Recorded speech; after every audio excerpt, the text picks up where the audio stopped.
Welcome to beautiful Buckwheat Farms Magic Emporium and Ballroom. This is another episode of Everything We Do is Magic, or as I say, Udom. It's a place where we explore just how true that statement is, that everything that we do is magic. And again, reminding you that magic, when I use that term, is as I use it, or the term as I use it, means to me that you use your will, your mind, your thoughts to create your reality. Okay, so this morning, as I was riding over to Galloway Place Farms, I was contemplating on how I needed to change my servitors, their not their characteristics, but their assignments, to align with the new farm. We're moving our operations from here at Buckwheat Farms. We're moving gradually over there. And so I want to start moving my servitors, my energies, my intentions over there. And I was thinking about that. In fact, I've got, let's see, 2, 4, 6, 8. There are 10 servitors that I have duties for. And they're not all farm-based. Some are farm-based. Some are based in other things that are interest to me, like community outreach, growing my YouTube channel, some of those things. So I'm going to be going back and giving them kind of a reassignment.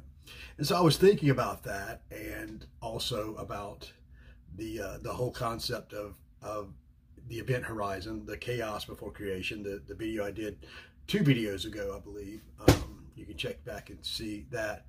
And all of a sudden, I don't want to say something happened, but I just began to get this download of information. Now, I don't know how the real you talks to the real you, but I know how the real me talks to the real me. So I'm going to have some salty language in here.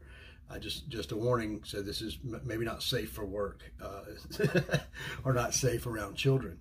But as I was thinking about the servitors and thinking about how, changing my intentions and how important that was, that they have a specific set of instructions, a specific intention, I started thinking about how, well, then isn't that what the Bible says, the Christian Bible says about take every thought captive.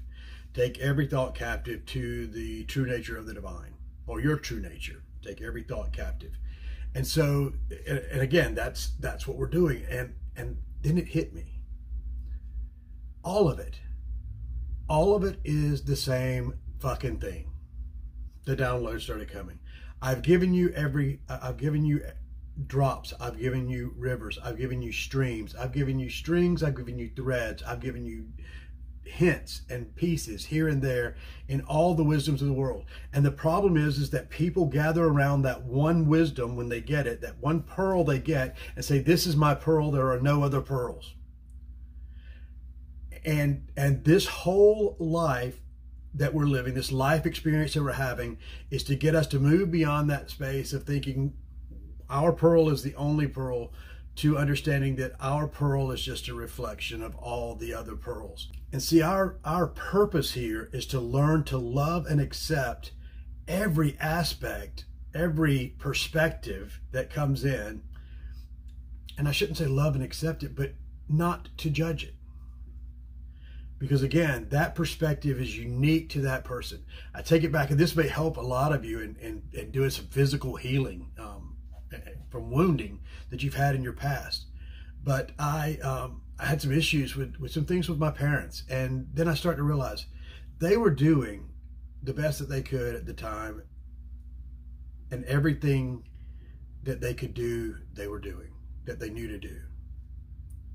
There was no ill intention. It was just, they were captives of situations, of poor thinking, of whatever. But for whatever reason, they were there because it was the best they knew to do. That no one really, wants to fail. And so it is with everyone. And when we begin to move away from that judgment and move away from that idea of having to value or devalue someone else to justify our own value, that I go back all the way back to my first principle, which is love yourself first, and to bring that love out of yourself and to be able to say, now I'm completely whole. I don't need for them to be any less, for me to be made whole. And in fact, if I try to make them more, it only makes me more. And that's kind of the place you get to. I believe one of the concepts of it is the neti practice. You know, what I've told you before, where you during meditation, you just imagine your toes just kind of just disappearing. I'm not my feet, I'm not my toes, I'm not my ankles. And as you do, your body disintegrating until you become nothing. And that is nirvana. That's the state of highest ecstasy. Will we ever get there? No, because there are constantly new creations, new iterations of our psyche, new perspectives that we are meant to explore. And the only reason we, quote unquote, die is because we cease exploring. That as long as we continue exploring, we cannot die. Those people or situations that irritate you are things that you need to work on most of the time. They're areas that you are blinded to. But on the other end of the spectrum, those things that you hold in others as in esteem are those characteristics that you hold yourself, and usually in such a high degree that you're actually lauding theirs, with your kind of ego sneaking in the back door to make you feel even better about yourself. Now, as all of this was loading down, kind of, and that's not everything, because some of it was personal stuff just for me, but as this stuff was downloading, it began to hit me that I was wrong. Basically, you were wrong. I spoke to myself. You were wrong. You were fucking wrong about the event horizon. The event horizon is not something out there that happens. The event horizon is us. We are the event horizon. That when we reach that state of nirvana, that state of peace, that state of I don't give a shit, that we release the creative power of our intentions. And I see that in the Chaos Magic rituals. I see that in whether you're trusting in crystals. And again, I'm not belittling any of these things in no way, shape, or form. We all have a different perspective. We all have a different thing we need. We all have these threads, but we can't then assume ours is the only thread and all the other threads are wrong, because then you've missed it and I've missed it. And I don't want to miss it anymore. So whatever your beliefs are, whatever you hold sacred, however you intend to get there, that's your journey. And I guess what I want to finish with is our intention here at Buckwheat Farms, and our intention at the new place. So we just speaking to Michael last week about his vision for Galloway Place Farms, and it really struck home with me about how I'd gotten off base in my vision and my intention. I'd been looking at this from trying to make it a successful business venture, but it is supposed to be a successful spiritual venture first, and everything else will follow. That signs and wonders will follow as we move into that spiritual arena. So as I was sharing with Michael, it started getting back to this place where we really want Galloway Place Farms to be the thing that we want it to be, the spirit that we want to have there. And ultimately it came back to me and opened up to me again that my heart, my dream, my vision, my passion is to help you become the highest iteration of you that you can be. I'm an encourager. I'm a cheerleader. I'm a stand with you when the pain comes, and I can be that rock. And I am that guy. I've got that guy for the people that are around me. And so that's my iteration.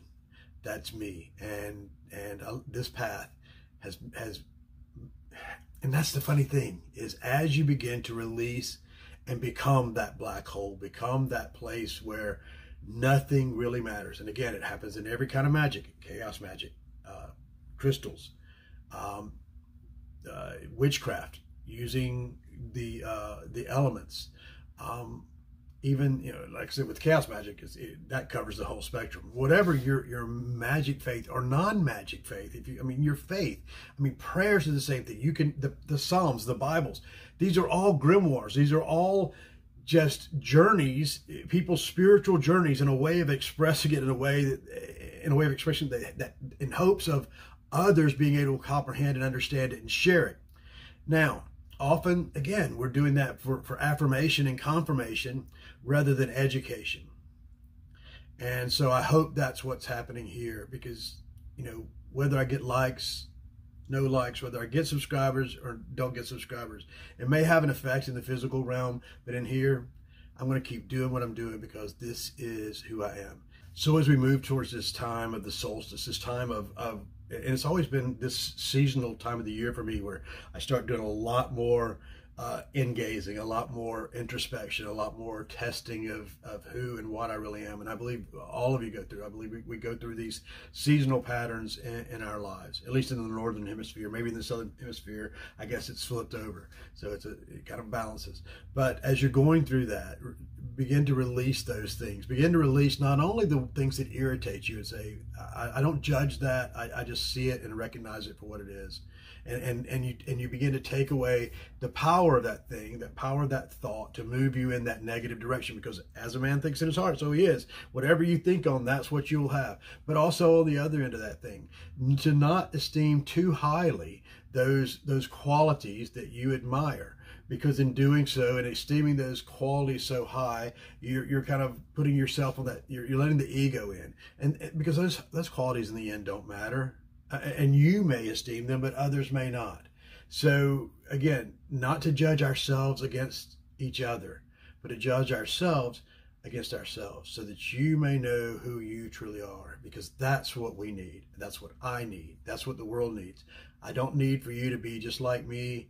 I don't need for you to be just like anyone else. I don't need for you to be like Gandhi. I don't need for you to be like Mother Teresa. I don't need for you to be like anyone except you. And that's what we all need. We need that individuated expression of you. As I used to tell my grandkids, and I still tell them all the time, be who you are. Let the world bear the weight of it. Namaste.